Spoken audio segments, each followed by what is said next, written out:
ಇತಿಹಾಸ ಪ್ರಸಿದ್ಧ ಪುತ್ತೂರು ಶ್ರೀ ಮಹಾಲಿಂಗೇಶ್ವರ ದೇವಸ್ಥಾನದಲ್ಲಿ ಶ್ರೀದೇವರ ನೈವೇದ್ಯಕ್ಕಾಗಿ ದೇವರ ಮಾರುಗದ್ದೆಯಲ್ಲಿ ಜುಲೈ 16ರ ಸಂಕಷ್ಟ ಚತುರ್ಥಿಯಂದು ನೆರವೇರಿಸಿದ ಬಿತ್ತನೆ 3.5 ತಿಂಗಳಲ್ಲಿ ಸಮೃದ್ಧವಾಗಿ ಬೆಳೆದಿರುವ ಭತ್ತದ ಪೈರಿನ ಕಟಾವಿಗೆ ನವೆಂಬರ್ 4ರಂದು ಚಾಲನೆ ನೀಡಲಾಯಿತು.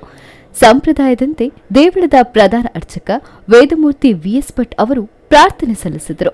ಕೃಷಿಕ ಸುದೇಶ್ ಚಿಕ್ಕಪುತ್ತೂರು ಅವರು ಭತ್ತದ ತೆನೆಗೆ ಹಾಲೆರೆದು ಕಟಾವು ಮಾಡಿದರು.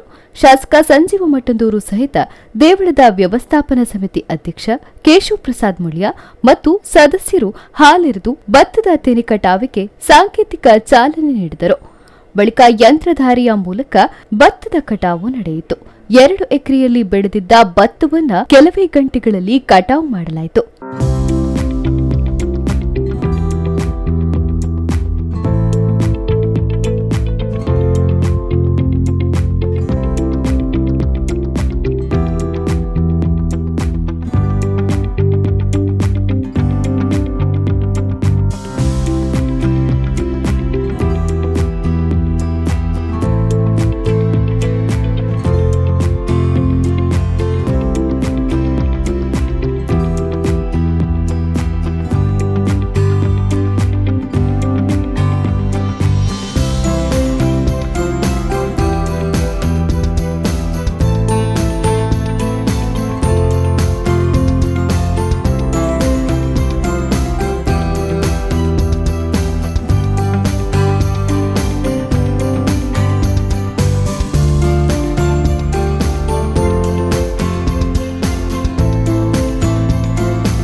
ಮಹಾಲಿಂಗೇಶ್ವರನ ಚರಣಾರವಿಂದಗಳಲ್ಲಿ ನಮಸ್ಕರಿಸುತ್ತಾ ಇವತ್ತು ಭತ್ತ ಬೆಳೆಯೋಣ ಬಾ ಗದ್ದೆಗಿಳಿಯೋಣದ ಕಾರ್ಯಕ್ರಮದ 2ನೇ ವರ್ಷದ ಈ ಒಂದು ಸಂದರ್ಭದಲ್ಲಿ ನಾವಿದ್ದೇವೆ. ಕಟಾವಿನ ಸಂದರ್ಭದಲ್ಲಿ ನಾವಿದ್ದೇವೆ.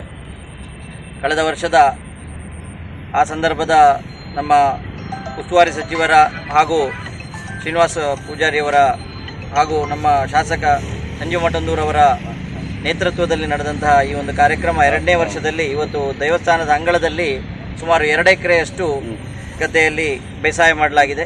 ಈಗ ಇವತ್ತು ಕಟಾವಿನ ಸಂದರ್ಭ. ಅದೇ ಸಂದರ್ಭದಲ್ಲಿ ವಿಶೇಷವಾಗಿ ನಮಗೊಂದು ದೇವರ ಆಶೀರ್ವಾದ ಏನು ಅಂತ ಹೇಳಿದರೆ ರಾಜ್ಯ ಧಾರ್ಮಿಕ ಪರಿಷತ್ತಿನ ಮುಖಾಂತರ ನಿನ್ನೆ ಘೋಷಣೆಯಾಗಿದೆ.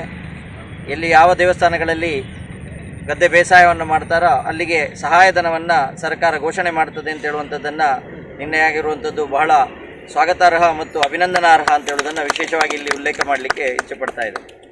ಸೊ ಈ ರೀತಿಯಲ್ಲಿ ನಮಗೆ ಸರ್ಕಾರದಿಂದ ವಿವಿಧ ರೀತಿಯಲ್ಲಿ ಸಹಕಾರ ನೀಡ್ತಾ ಮಹಾಲಿಂಗೇಶ್ವರನ ಅನುಗ್ರಹ ಪಡೀಲಿಕ್ಕೆ ನಾವೆಲ್ಲರೂ ಒಟ್ಟಾಗಿ ಶ್ರಮಿಸೋಣ ಶಾಸಕರ ನೇತೃತ್ವದಲ್ಲಿ ಅಂತ ಹೇಳ್ತಾ ನನ್ನ 2 ಮಾತುಗಳನ್ನು ಮುಗಿಸ್ತೇನೆ. ವಂದನೆಗಳು. ಈ ದೇಶದ ಬದುಕು ಕೃಷಿ ಬದುಕು.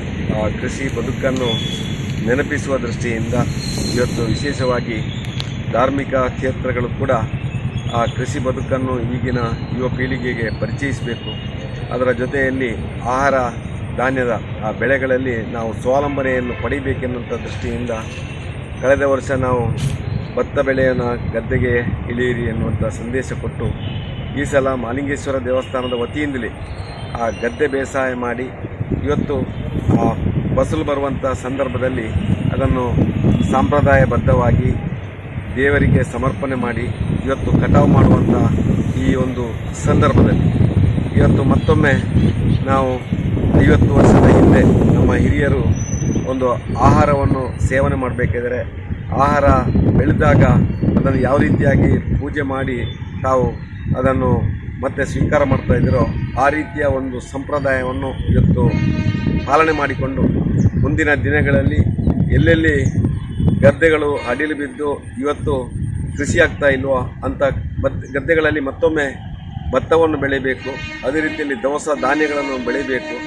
ನಾವು ಆಹಾರದಲ್ಲಿ ಸ್ವಾವಲಂಬನೆಯನ್ನು ಪಡಿಬೇಕು. ಅದೇ ರೀತಿಯಲ್ಲಿ ಯುವಕರು ಕೂಡ ಈ ಒಂದು ಭತ್ತ ಬೇಸಾಯ ಇರ್ಬೋದು, ಇವತ್ತು ಆಹಾರದ ಬೆಳೆಗಳನ್ನು ಬೆಳೆಸುವಲ್ಲಿ ಮುತುವರ್ಜಿಯನ್ನು ವಹಿಸಬೇಕು ಅಂತೇಳಿ ಇವತ್ತು ಈ ರೀತಿಯ ಒಂದು ವ್ಯವಸ್ಥೆಯನ್ನು ನಮ್ಮ ಮಾಲಿಂಗೇಶ್ವರ ದೇವಸ್ಥಾನದ ಅಧ್ಯಕ್ಷರು ಸಮಿತಿಯವರನ್ನು ಮಾಡಿದ್ದಾರೆ. ಅವರಿಗೆ ನಾನು ಅಭಿನಂದನೆಯನ್ನು ಸಲ್ಲಿಸ್ತಾ, ಕರ್ನಾಟಕ ಸರ್ಕಾರ ಇವತ್ತು ಧಾರ್ಮಿಕ ದತ್ತಿ ಇಲಾಖೆಯ ಮುಖಾಂತರ ಇವತ್ತು ರಾಜ್ಯ ಧಾರ್ಮಿಕ ಪರಿಷತ್ತಿನ ಮುಖಾಂತರ ಕೂಡ ಈ ಭತ್ತ ಬೆಳೆಯುವಂಥ ಧಾರ್ಮಿಕ ಸಂಸ್ಥೆಗಳಿಗೆ ಪ್ರೋತ್ಸಾಹ ಕೊಡುವ ದಿಸೆಯಲ್ಲೂ ಒಂದಷ್ಟು ಯೋಚನೆಗಳನ್ನು ಮಾಡ್ತಾ ಇದೆ. ಅದರ ಜೊತೆಯಲ್ಲಿ ಇವತ್ತು ಗೋಶಾಲೆಗಳನ್ನು ಆರಂಭ ಮಾಡಿ ಮತ್ತೊಮ್ಮೆ ಸಾವಯವ ಕೃಷಿಯ ಬಗ್ಗೆ ಕೂಡ ಯೋಚನೆ ಮಾಡುವಂಥ ಕೆಲಸ ನಮ್ಮ ದೇವಸ್ಥಾನ ಮಾಡ್ತಾ ಇದೆ. ಎಲ್ಲ ಕಾರ್ಯಗಳು ಯಶಸ್ವಿಯಾಗಲಿ ಅಂತೇಳಿ ನಾನು ಭಗವಂತನಲ್ಲಿ ಪ್ರಾರ್ಥಿಸಿ ಎಲ್ರಿಗೂ ಮತ್ತೊಮ್ಮೆ ಶುಭವನ್ನು ಆಶಿಸಿ ನನ್ನ ಮಾತನ್ನು ನಿಲ್ಲಿಸ್ತಾ ಇದ್ದೀನಿ. ಜಿಲ್ಲಾ ಧಾರ್ಮಿಕ ಪರಿಷತ್ ಸದಸ್ಯ ಮುರಳೀಕೃಷ್ಣ ಹಸಂತಡ್ಕ, ದೇವಳದ ವ್ಯವಸ್ಥಾಪನಾ ಸಮಿತಿ ಸದಸ್ಯರಾದ ಬಿ ಐತಪ್ಪ ನಾಯ್ಕ್, ಶೇಖರ್ ನಾರಾವಿ, ರವೀಂದ್ರನಾಥ್ ರೈ ಬಳ್ಳಮಜಲು, ರಾಮದಾಸ್ ಗೌಡ, ರಾಮಚಂದ್ರ ಕಾಮತ್, ದೇವಳದ ಕಾರ್ಯನಿರ್ವಹಣಾಧಿಕಾರಿ ನವೀನ್ ಕುಮಾರ್ ಭಂಡಾರಿ ಹೆಚ್, ಭತ್ತದ ಕೃಷಿಕ ಉಮೇಶ್ ಕರ್ಕೇರ, ಬಿಜೆಪಿ ಗ್ರಾಮಾಂತರ ಮಂಡಳದ ಕಾರ್ಯದರ್ಶಿ ಹರಿಪ್ರಸಾದ್ ಯಾದವ್ ಸಹಿತ ದೇವಳದ ಸಿಬ್ಬಂದಿಗಳು ಉಪಸ್ಥಿತರಿದ್ದರು.